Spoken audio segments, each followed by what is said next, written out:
मिर्ची music award से बहुत ख़ास एसोसिएशन है, क्योंकि मैं मिर्ची के साथ आरजे भी हूँ, मिर्ची लव के साथ। और एक्टिंग तो मैंने बाद में स्टार्ट करी, लेकिन शायद बहुत कम लोग ही जानते होंगे कि मैं पहले आरजे थी।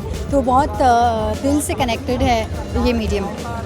नैनने बंद राखी ने जारे तमने जोया छे, नैनने बंद राखी ने जारे तमने जोया छे, तमे जोया न करता पण वधारे तमने जोया छे, नैनने बंद राखी ने जारे तमने जोया छे। Beautiful voice. माझ्या MPSCच्या विद्यार्थ्यांना आणि विद्यार्थिनींना सांगतोय की अस्वस्थ होऊ नका। नाईलाजाने आपल्याला 4-5 दिवस परीक्षा थोडीशी पुढे करावी लागते आहे, ती केवळ आणि केवळ आपल्या हितासाठी आहे। परत सांगतो की जो कर्मचारी वर्ग शासनाकडून आपल्याला या परीक्षेसाठी दिला जाणार आहे, तो सगळा कर्मचारी वर्ग आता कोरोनाच्या मागे आहे। लोकांना टेस्ट करणं, त्यांचे संपर्कात आलेले व्यक्ती शोधणं, त्यांची टेस्ट करणं, त्यांना विलगीकरण कक्षात देणं, लसीकरण करणं, इतर काही गोष्टी जी आहेत, मास्क न घालणाऱ्यांवरती कारवाई करणं, ह्याच्या पाठी तो वर्ग आहे। आणि तिथून हा थोडा कर्मचारी वर्ग जेवढा आवश्यक आहे, तो परत सांगतो की कोरोना निगेटिव्ह असायलाच पाहिजे आणि शक्यतोवर त्याचं लसीकरण झालेलं असलंच पाहिजे। ह्या काटेकोरपणानेच आपल्याला दिला जाईल आणि म्हणून थोडीशी जी काही गैरसोय झालेली आहे तिच्याबद्दल मी पुन्हा एकदा दिलगिरी व्यक्त करतो। मात्र विद्यार्थिनी आणि विद्यार्थ्यांना या परीक्षेबद्दल शुभेच्छा देताना आपण धीर सोडू नका। परीक्षा काही फार पुढे गेलेली नाही, ती जाऊ देणार नाही। उद्या त्याची तारीख अधिकृत जाहीर होईल आणि ती तारीख 14 तारखेनंतरच्या 8 दिवसातलीच असेल, हे माझं तुम्हाला वचन आहे। जय हिंद, जय महाराष्ट्र। आज मैं आपको दिखाने वाला हूँ वेब सीरीज या फिल्मों की शूटिंग होती है। ये देखिए पुलिस की गाड़ी बनी हुई है, ये डुप्लीकेट गाड़ी है और आपको दिखाता हूँ कि देखो वेब सीरीज का किस प्रकार से शूट होता है।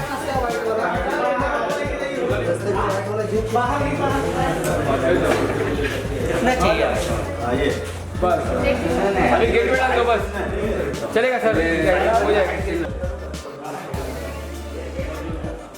वेब सीरीज़ में स्टोरी है, उसमें भी मेरा ब्यूटी को लेके ही बनाया गया है। इसमें स्टोरी का राज कुछ नहीं है, बस इस ब्यूटी के पीछे कितने लोग मतलब फिदा है, उसमें स्टोरी थोड़ा देखने के बाद ही आपको पता चलेगा। वेब सीरीज़ का सबसे बड़ा फ़ायदा ये है कि जो अच्छे अच्छे सब्जेक्ट होते हैं, जो अलग तरीके के सब्जेक्ट होते हैं, जो शायद हम पहले करने से डरते थे, अभी वेब सीरीज़ की वजह से हम कर सकते हैं। तो ये एक अलग सब्जेक्ट है डार्क क्लाउड, और जिसके डायरेक्टर हैं समीर खान साहब, और लिखा है इज़हार सर ने। बड़ा अच्छा लिखा है, बड़ा कुछ अलग कॉन्सेप्ट है। हाँ, लोग हमेशा ये बोलते हैं कुछ अलग है, बट इसमें वाकई में आपको कुछ अलग देखने मिलेगा जो एक्चुअली होता है। अफसोस सर, एक प्रॉब्लम ये आता है कि ये पहली ऐसी इंडस्ट्री होगी जिसमें साप्ताहिक अवकाश वर्करों को नहीं मिलता है। इसके बारे में आप लोग सीरियस हैं क्या है? कैसा है कि मंथली जो काम करते हैं हमारे वर्कर्स और टेक्नीशियंस, हमने पहले से ही प्रोड्यूसर और फेडरेशन ने एग्रीमेंट किया था कि 4 छुट्टी होनी चाहिए। जैसे हर आदमी को वैकेशंस मिलता है, 4 छुट्टी मिलती है, लेकिन वो रूल्स और रेगुलेशन यहाँ फॉलो नहीं हो पा रहे हैं। प्रोड्यूसर ज़बरदस्ती वर्कर्स को बोल के काम करवाता है और वर्कर बोल नहीं पाते कि कल अगर उन्होंने मना किया तो प्रोड्यूसर उनको हटा देगा। इसके लिए ये सब प्रैक्टिस चल रही है, लेकिन अब हम उस पर भी कड़क कानून ला रहे हैं कि अपने वर्कर्स को कहेंगे कि अगर आप बगैर नाम बताए आप हमें इन्फॉर्म करिए। अगर प्रोड्यूसर आपको हैरेस करता है, परेशान करता है, हम उसके ऊपर कार्रवाई करेंगे। हमारे लोग उसके साथ काम नहीं करेंगे। सर, पिछली बार फिल्म सिटी के बाद जब आप लोगों ने ट्राई किया था तो मुझे याद है उसमें प्रमुख मुद्दा आता है कि पौष्टिक आहार, शुद्ध पानी, टॉयलेट की अच्छी व्यवस्था, ये सब आज भी जो है ना वो मुद्दा तो वहीं का वहीं रह गया, नया कुछ उसमें हुआ नहीं। कुछ चैनल और कुछ प्रोड्यूसर इन चीज़ों के को जानते हुए भी मनमानी कर रहे हैं, लेकिन अब उन चैनल और उन प्रोड्यूसरों को हम आपके द्वारा एक संदेश दे रहे हैं कि वो अब सही तरीके से हों, नहीं तो उनके ऊपर हम हर तरीके से ज़रूरत पड़ेगा तो कोर्ट भी जाएंगे और जो भी हमको एक्शन लेना होगा उनके खिलाफ लेंगे। जो भी मैं हर सारे प्रोड्यूसर और सारे चैनल को नहीं बोल रहा हूँ, कुछ प्रोड्यूसर और चैनल गलत तरीके से काम करवा रहा है, हमारे लोगों का शोषण कर रहा है। अब उन्हें बंद करना पड़ेगा। अगर नहीं बंद किए तो हम लोग हर तरीके से उनसे निपटने के लिए हमारी एक टीम बन रही है और उनसे निपटेंगे कानूनी। और जो भी जिस तरीके से वो बोलेंगे, अगर वो जिस तरीके से शूटिंग अपनी मनमानी 12 घंटा 15 घंटा 18 घंटा करे, उसके बाद वो पेमेंट भी नहीं देते, मंथली छुट्टी और जो खाने का पौष्टिक आहार वगैरह नहीं मिलता, उन चीज़ों पे हमारी हेल्थ सेफ्टी टीम जा रही है, इंक्वायरी करेगी और ऐसे प्रोड्यूसर के खिलाफ हम जरूरत पड़ेगा तो कोर्ट भी जाएंगे।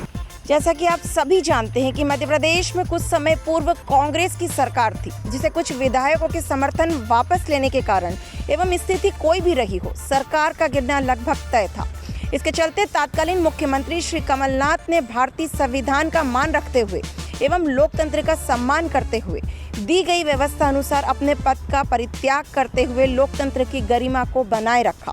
इस पर कांग्रेस कमेटी के उपाध्यक्ष एवं संगठन प्रभारी चंद्रप्रभाष शेखर ने पत्रकार वार्ता को संबोधित करते हुए कहा कि मुख्यमंत्री कमलनाथ जी ने लोकतांत्रिक मूल्यों एवं नैतिकता के उच्च मापदंड को मानते हुए 20 मार्च 2020 को मुख्यमंत्री के पद से त्याग पत्र दे दिया था एवं अपने शासनकाल के दौरान किए गए कार्यों को बताया एवं मुख्यमंत्री द्वारा दिए गए इस्तीफे को लोकतंत्र सम्मान दिवस के रूप में मनाने का कांग्रेस ने निर्णय लिया है। किस तरीके की प्रेस वार्ता का आयोजन किया गया था आज हमने 20 मार्च को मध्य प्रदेश के तत्कालीन मुख्यमंत्री कमलनाथ जी ने इस्तीफा दिया था और मध्य प्रदेश में हमारी जो चुनी हुई सरकार थी, उस सरकार को धन बल के आधार पर उस सरकार को के लोगों को मंत्री पद का, निगम मंडल के अध्यक्षों का लालच देकर और पैसे से खरीद कर सरकार हमारी गिराई गई। भारतीय जनता पार्टी का यह जो कृत्य है पूरी तरह असंवैधानिक रहा है।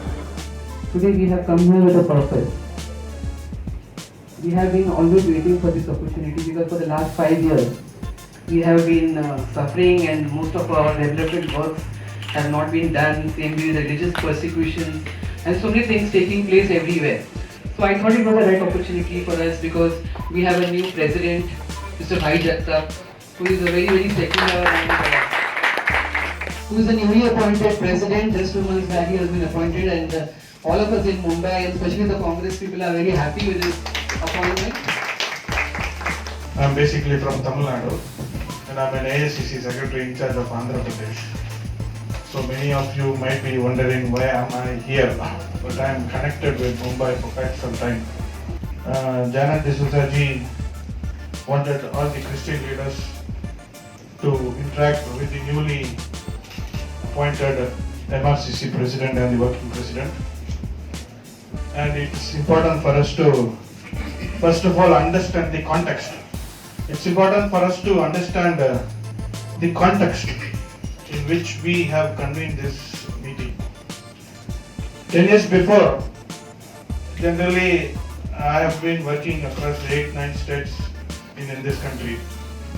Most of the time the topic of discussion would be around the growth, GDP growth rate, and then wealth creation, and some of the left-oriented thinkers might talk about distribution of wealth and so forth. But what has happened today is that our discussion is all around love jihad and then anti-reservation, why reservation is required, what is all about secularism, why minorities need to have special rights. Mumbai में बहुत सारे areas में corona cases बढ़ रहे हैं। क्या आने वाले सप्ताह में मुंबई में भी लॉकडाउन घोषित हो सकता है? हम उम्मीद ना करें इस बात की, क्योंकि 1 साल के बाद कहीं ना कहीं ट्रैक पे हम लोग आ चुके थे, पर हम लोग इतने बिंदास हो गए हैं कि लोकल ट्रेन शुरू होने के बाद थोड़ा सा ये अंदेशा था कि इसमें कुछ बढ़ोतरी होगी, और वो काफ़ी बढ़ोतरी हो रही है। और पूरे विश्व में, ये सिर्फ मुंबई की बात नहीं है, ये सिर्फ नागपुर की बात नहीं, ये सिर्फ अमरावती की बात नहीं है, ये पूरे वर्ल्ड में जो दोबारा जो इसका फैलाव हुआ कोविड का, वो बड़ा ये है, चिंता का विषय है। तो देश के लिए भी चिंता का विषय, मुंबई के लिए भी चिंता का विषय है। जैसे अमरावती में हॉटस्पॉट्स जो हुए कुछ, वो हॉटस्पॉट ये करा के वहाँ लॉकडाउन किया है। मुंबई में भी मुझे नहीं लगता कि मुंबई में ये होगा। थोड़ा सा केसेस बढ़ रही है मैं जानता हूँ, लेकिन मुंबई महानगर पालिका के सारे ऑफिसर्स जो है और मुंबई महानगर पालिका है हमारी महाआघाड़ी की सरकार है, इस बात के ऊपर बहुत ही ज़्यादा ये है फोकस है और कोशिश करेंगे कि इस तरह का कोई लॉकडाउन आने की नौबत ना पड़े। पर मैं सारे नागरिकों को भी कहना चाहता हूँ, जो सरकार ने आपको गाइडलाइन दी है कृपया आप वो पालिए, क्योंकि इस महामारी के बारे में हमारे पास कोई गाइडलाइन नहीं है, विश्व के पास नहीं है। तो ये चीज़ें जो हम कर सकते हैं, जो सरकार ने गाइडलाइन दी है, मेरा परिवार, मेरी जिम्मेदारी, मैं जिम्मेदार, वो सारी चीज़ें करनी चाहिए। Thank you so much.